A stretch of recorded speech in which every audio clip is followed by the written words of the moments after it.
This is the only video out of my series so far that I have. I'm making a second version. The rest of them are just, yeah, I'm always very happy with what comes.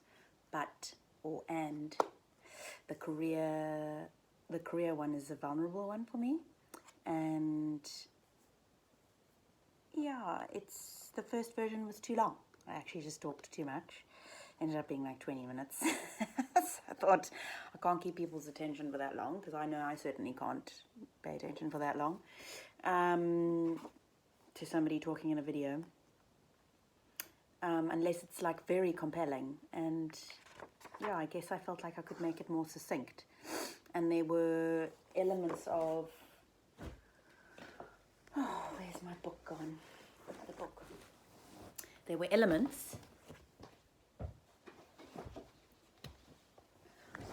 of it that I missed, that I feel like were really important to cover.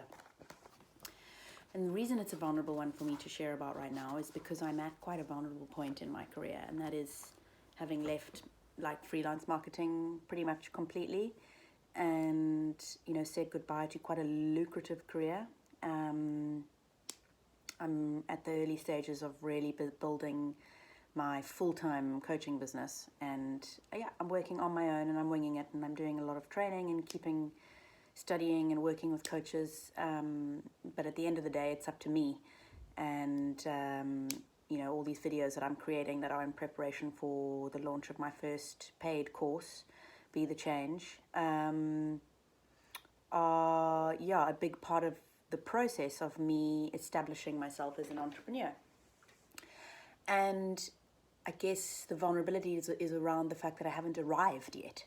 And I realized in that I will never fully arrive, and that where I am at now for a lot of people is really inspirational. And it's it's silly of me to think that I don't have a lot to say and to offer on this topic, because I've more or less changed career 3 times.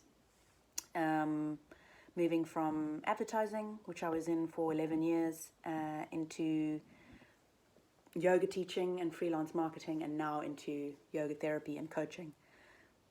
So I think what I wanted to make sure that I covered is this important part in the middle, the transitions that happen in between those times, and how important it was for me to understand that the decision to change my career or move from one to the other, yes, was terrifying, but could also feel right at the same time.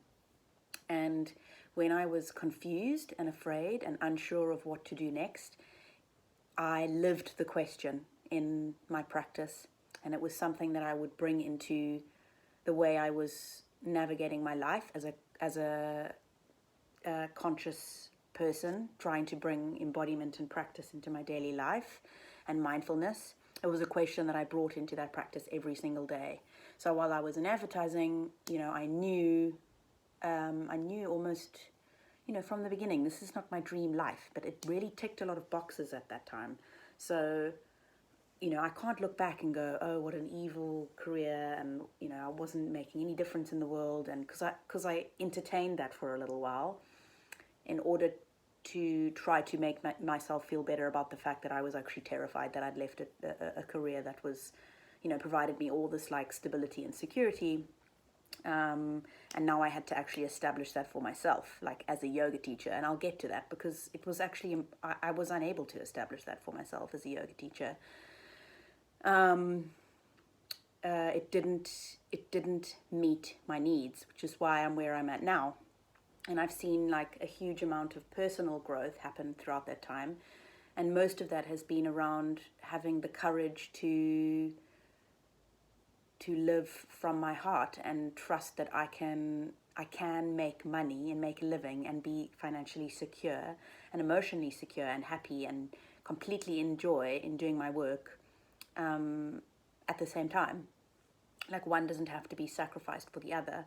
But I still think that the transition times were really important for me. Like, I needed to bridge advertising and yoga teaching with freelance marketing. And it was bridged in the most beautiful way, because I as a result of some serendipitous events, like bumping into the owner of Morning Gloryville at some event and then suddenly being hired by her, and then through them meeting the owner of Balance magazine, and then starting to write my first editorial articles for magazines. And then I went on this whole personal hormonal journey, and I was sharing a lot of that online. And through a Facebook post, I got a job working for We Are Moody, who are a women's app for hormones, and they started off as an online magazine, and I wrote all their articles about female hormones and the endocrine system and a lot of other stuff. And I was interviewed by them about my miscarriages, and it was amazing how the more I embodied the change that I was making in my personal life, the more that life responded to me, especially in terms of my career. So there was always the sense of it is my duty to share what I'm going through on a personal level, and as a result I'm going to reach people and make connections, and therefore end up doing my dream job. It was like astounding. And so I had these cushions. I had the marketing stuff as a cushion for a while I started doing the yoga teaching. So it didn't actually matter that yoga teaching was paying me barely anything. And for any yoga teachers who are watching this, I know there are many ways to make good money doing retreats and doing privates, and retreats are not something that I've been wanting to explore recently. I'm sure maybe they will be in time to come, but it wasn't like a thing that was resonating with me. And privates, yes, but for me it really became about doing a lot more than just asana, and I didn't want to just be helping people with exercise, and that is what a lot of the mass yoga population wanted. And I felt that I was at the mercy of the studios, and having to dilute my message as a yoga teacher just wasn't suiting me anymore. And there's a part of me that's like, wow, Emmy, you're so why didn't you just fit in and just teach 3 classes a day, 5-6 days a week, and just build that security for yourself. And it's just like something in me was like, no. And it's like with any other change that needs to happen, there are signals, there are alarm bells. And because of my established practice of learning how to listen, getting quiet, learning how to listen to my body, to my mind, dissect what is mine and what is not mine, the space for the signals to come in becomes greater, and we are able to attune ourselves to our intuition far more finely. And that's essentially what was happening to me. And it was amazing, but I was being pushed. I was being pushed by this force greater than me. It's like, nope, this is not good enough for you. And that my dreams and my desires were so big, and they were within reach. And life was just like, you have no other choice but to. So the marketing stuff, almost, I made decisions to let a lot of stuff go, but then some of it also was just, I could just see it disintegrating. And it was just, there were all these blocks. Things weren't going right. There was technical problems and invoices and miscommunication. And it started to it was like a glitch in the matrix. And I just started to realize it's not working anymore. It's not working anymore. And I had to follow the flow, the path of least resistance. And the coaching stuff, I was feeling so inspired around. Coming up with all of these ideas, which I still have, just reams and reams, just books and books of ideas, of stuff I want to do and teach. And, the online space has always been a place for me to do that in a really authentic and inspired and authentic way, really. It feels really authentic to me to share in this way. And it's a way for me to reach people when I'm living in, in suburban London where I barely know anyone. And, there is a lot of time in between seeing people in London.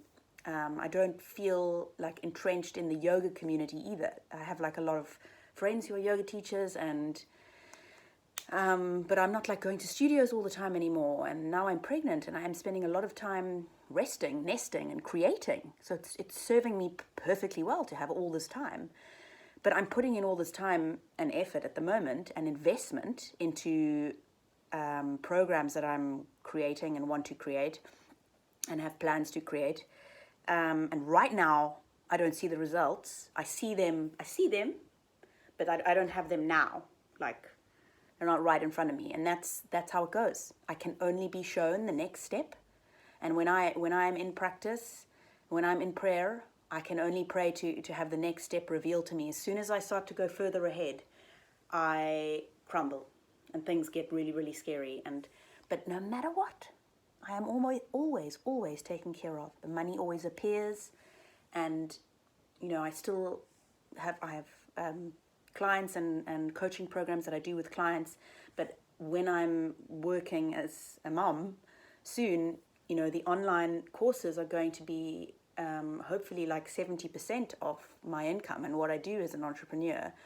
And I may have less time to work as a one-on-one coach, which is why I want to get these courses up and running now.